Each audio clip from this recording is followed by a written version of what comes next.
정말 평범하고 일반적인 인생을 살아가고 싶었지만 젊었던 시절부터 참 많은 일이 제게 일어났습니다.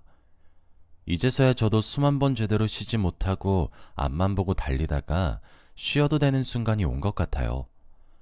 지나간 과거도 간혹 생각이 나고 여유가 생기기도 하고 그렇네요. 지금부터 제 이야기를 한번 해보려고 합니다. 저는 이렇게 탈도 많고 말도 많은 반백년의 세월을 살아가면서 느낀 점이 있다면 참 인생이란 한 치 앞을 모른다는 점입니다. 저는 가부장적인 가정에서 태어났습니다.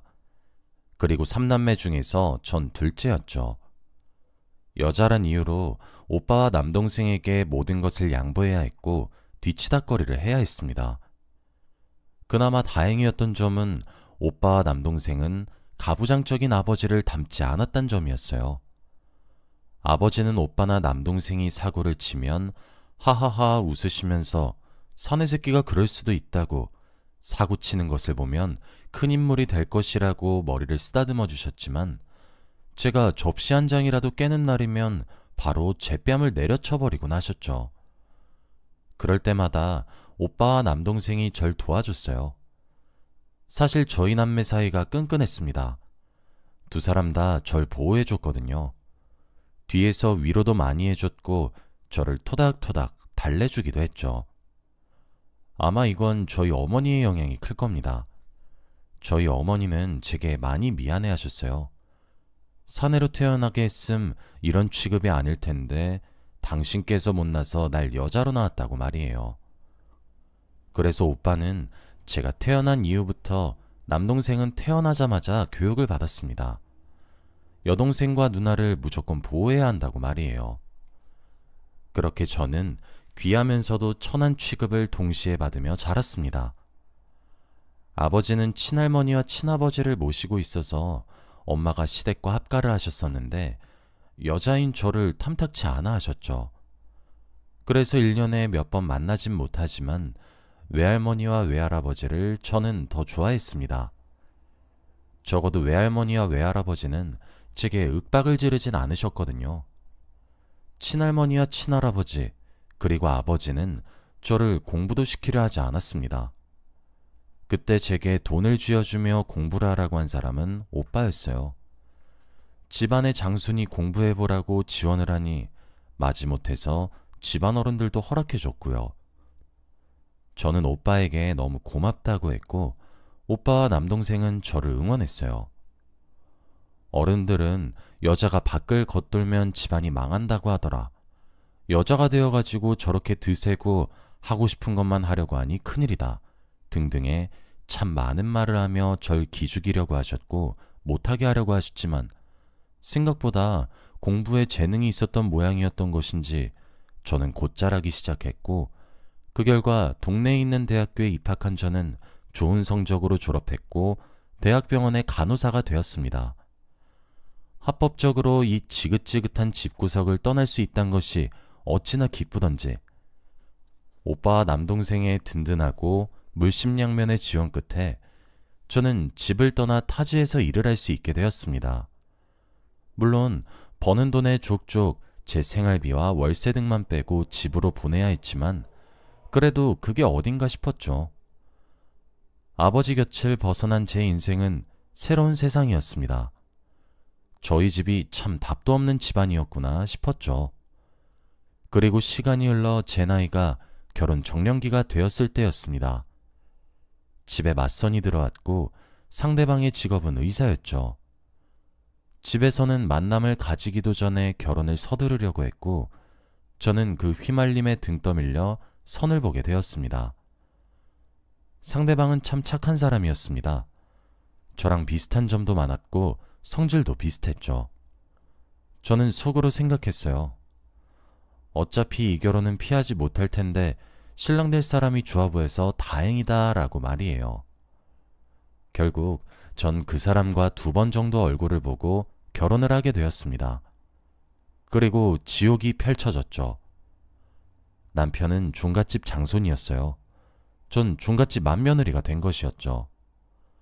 새벽 4시부터 일어나 한복으로 갈아입고 움직여야 했으며 매일 삼시세끼를 차려내야 했습니다. 직장? 당연히 꿈도 꿀 수 없었습니다. 내가 이 집 며느리로 들어온 것인지 종년으로 들어온 것인지 가늠하기 어려운 하루하루를 죽지 못해 산다는 느낌으로 버티고 또 버텨냈습니다. 결혼한 지 3개월 지났는데 그때부터 장손과 결혼한 종갓집 맏며느리의 임무는 장손을 또 낳는 것이라고 임신에 대한 강요와 압박이 들어오기 시작했습니다. 그나마 그 지옥 같은 곳에서 버틸 수 있었던 건 남편이 제게 많이 미안해했고 집안 어른들의 눈치와 등살에 앞으로 나설 순 없었지만 저를 방에 숨겨주며 잠시 쉴 틈을 마련해주기도 했고 매일 밤마다 미안해했으며 퉁퉁 부은 제 팔과 다리를 주물러 주었기 때문이었을 겁니다. 여러분들은 그게 뭐가 버틸만하냐 물으실지도 모르지만 저와 제 남편처럼 어른들에게 치여 살기 시작하면 반항과 반박을 해야 한다는 사고가 굉장히 어렵고 무겁고 아득하게 느껴집니다. 그것도 해본 놈들이나 하는 거지 저와 남편은 해보지를 못했으니 당연히 할 줄도 몰랐죠. 그래서 저를 보듬어주는 것만으로도 그 좋아하던 공부하지 못하고 여기 끌려와 종년 노릇을 해도 내가 고생하고 있다는 것, 그거 하나는 남편이 뼈저리게 잘 알아줘서 견뎠습니다. 임신 압박이 들어오게 되면서 점점 더 힘들어졌고 저는 아이를 가지는 데 집중했어요. 살기 위해서 말이죠. 저는 그렇게 임신을 했죠. 원하던 임신이었지만 전 매일 불안에 떨어야 했습니다. 혹시 아들이 아니면 어쩌나 하고요. 매일 자기 전 누워서 달을 바라보며 기도를 했죠. 하늘도 제 간절함을 알았던 것인지 아들이 태어났고 전 그날 기뻐서 엉엉 울었습니다. 하지만 기쁜 것도 잠시 아이가 태어나자 제가 도망을 가지 못한다고 생각을 하셨던 것인지 시집살이의 수위가 한껏 올라갔습니다. 특히 시어머니가 그리도 저를 괴롭혔습니다. 시부모님의 가부장적인 행동거지들은 어찌나 심하던지 저희 아버지가 천사로 보이는 지경이더군요. 너무 괴로웠습니다.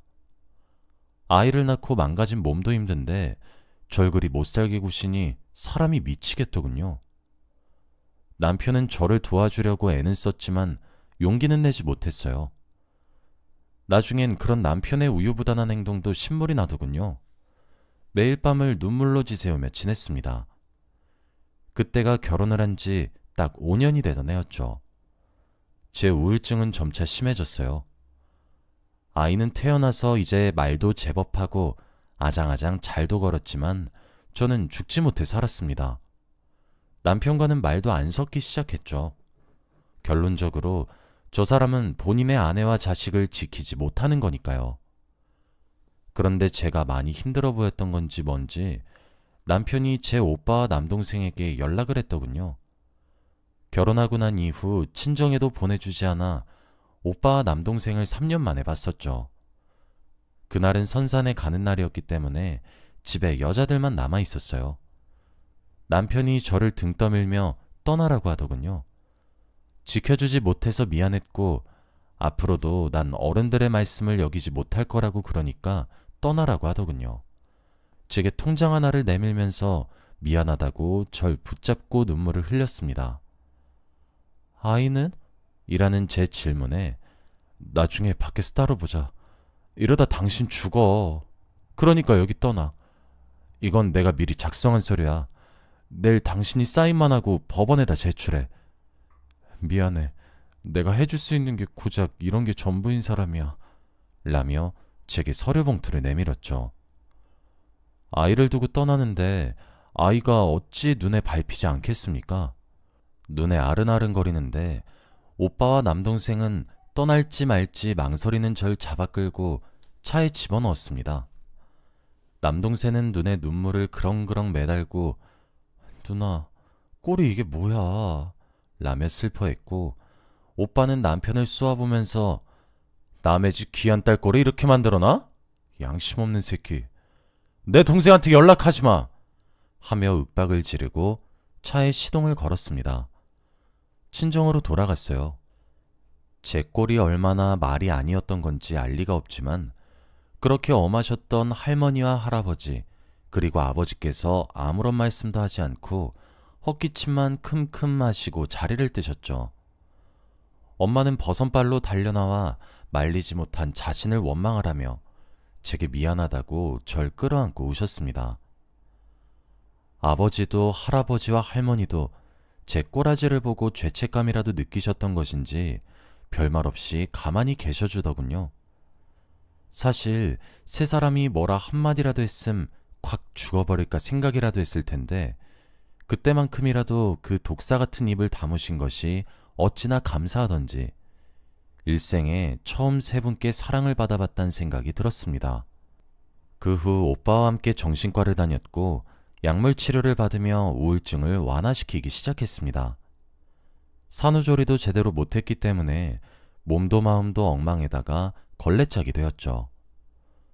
전 오빠와 남동생의 극진한 보살핌을 받았고 제 꼴을 보고 속을 많이 상해하셨던 어머니도 각성을 하셔서 집에서 큰 소리를 내며 저를 보호해주기 시작했습니다.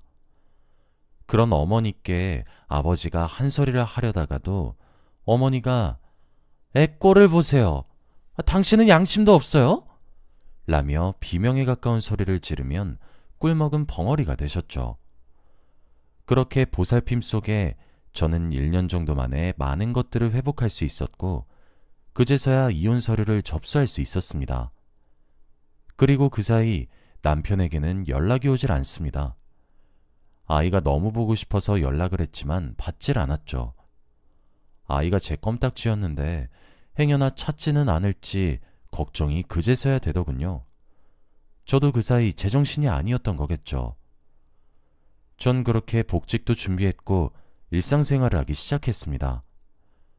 아버지가 그래도 여자는 결혼을 해서 조용히 집안에서 애나 길러야 한다며 재혼의 뉘앙스를 언급하면 어머니의 눈은 세모가 되었고 오빠와 남동생도 눈에 불을 번뜩였죠. 그렇게 가장 귀한 취급과 천한 취급을 동시에 받는 제가 얼마나 우습고 기가 차던지. 분가는 걱정스러워서 허락하지 않았기에 저는 저희가 살던 지역의 대학병원에 재취직을 했습니다. 다행히 그때 경력 단절을 우대하는 사업이 진행되고 있어서 제가 뽑혔죠. 그렇게 점차 제 삶의 리듬을 찾았고 정상적인 생활이 가능해지면서 아이가 너무 보고 싶어졌어요. 이미 이혼 처리가 되었지만 그래도 아이 아빠인 남편에게 연락을 해도 닿질 않았죠.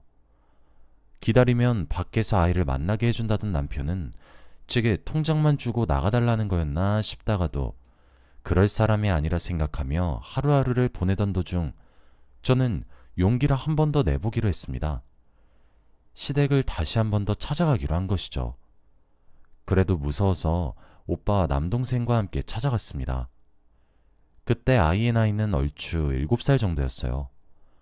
마당에서 신나게 뛰어노는 마지막에 본 모습보다 한참이나 훌쩍 커버린 제 아이를 봤을 때 눈물이 절로 흘렀어요.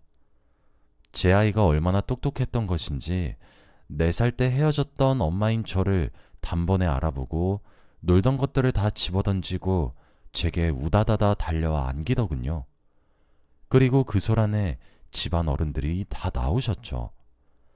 눈에 쌍심지를 켜고 제게 달려들어 하던 사람들을 오빠와 남동생이 막아주며 보호했어요. 아이는 그 자리에서 엉엉 울면서 엄마인 저를 따라갈 것이라며 펑펑 눈물을 쏟아냈습니다. 시어머니는 그 틈에 쏜살같이 달려나와 네 년이 여길 어디라고 찾아와? 이 불경한 년.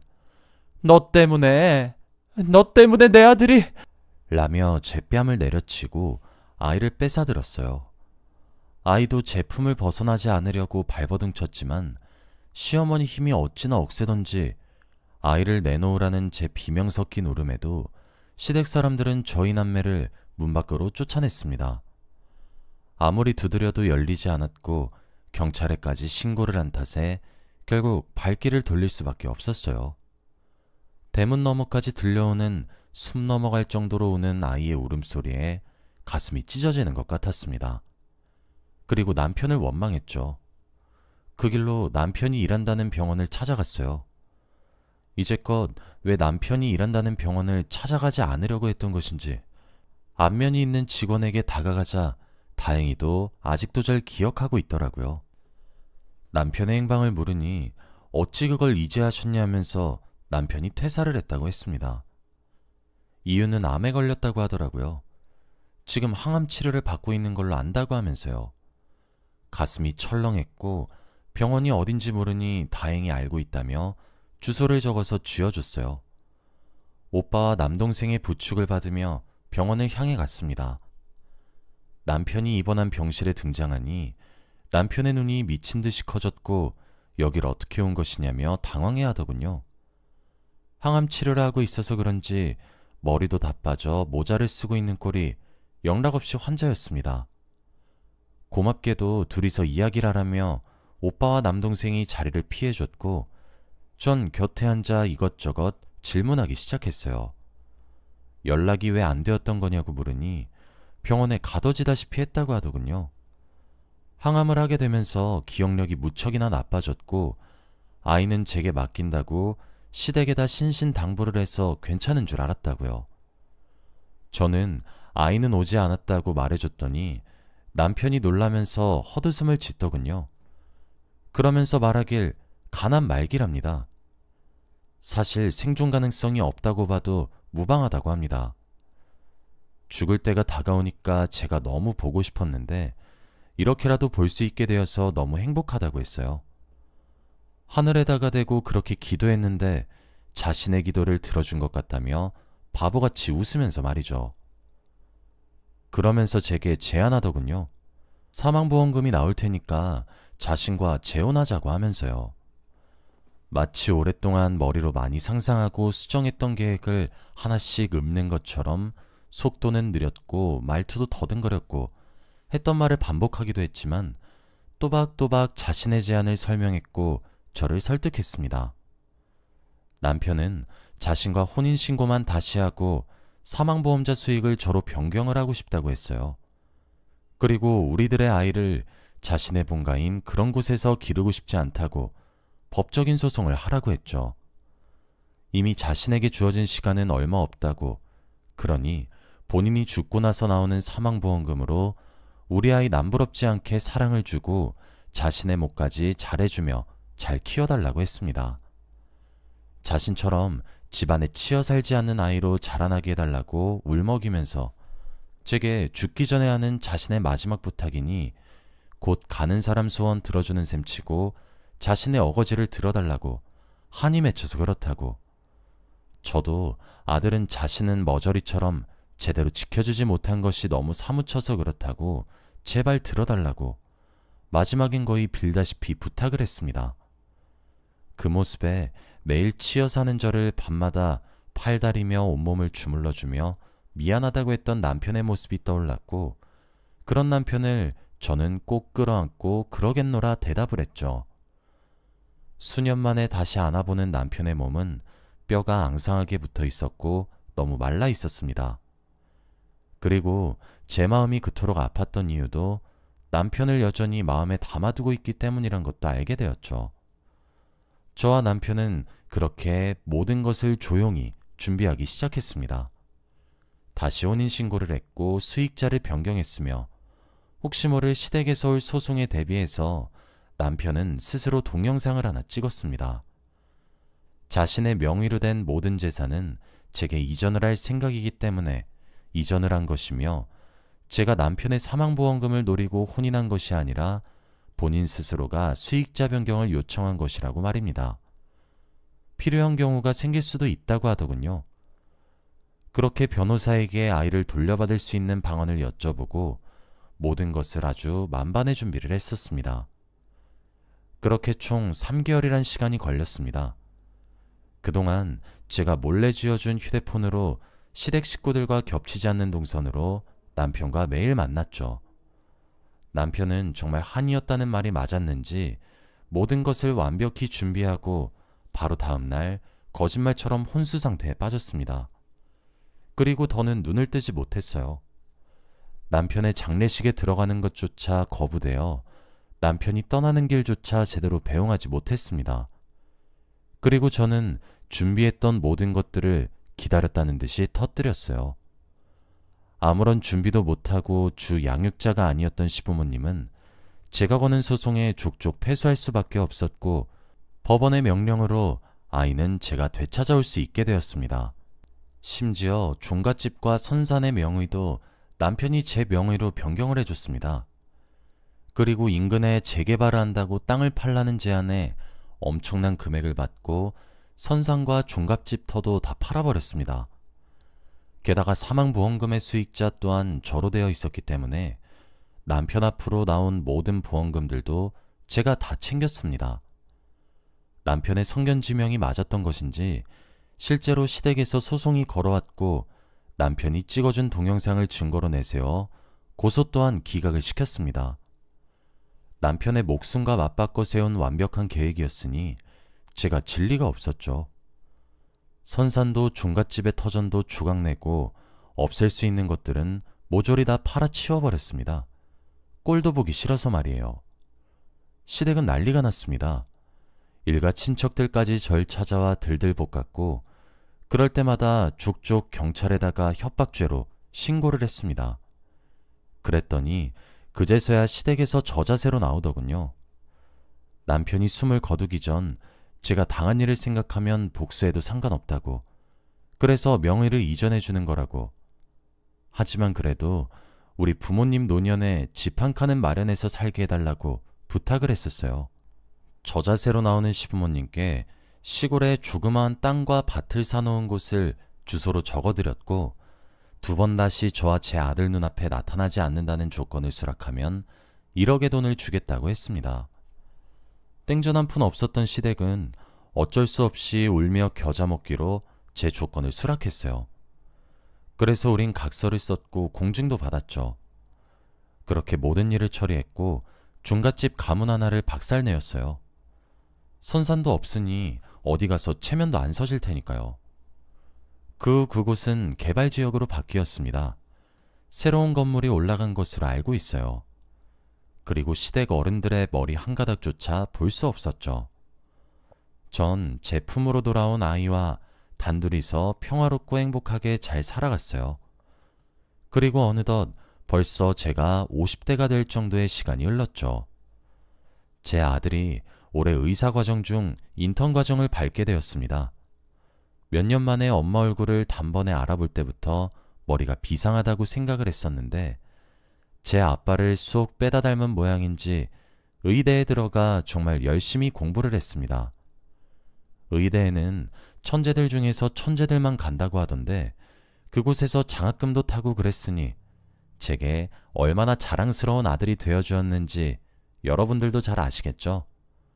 마당에 뛰어놀던 아가가 어느새 의사 가운이 어울리는 모습을 하고 듬직하게 엄마를 지켜주네요.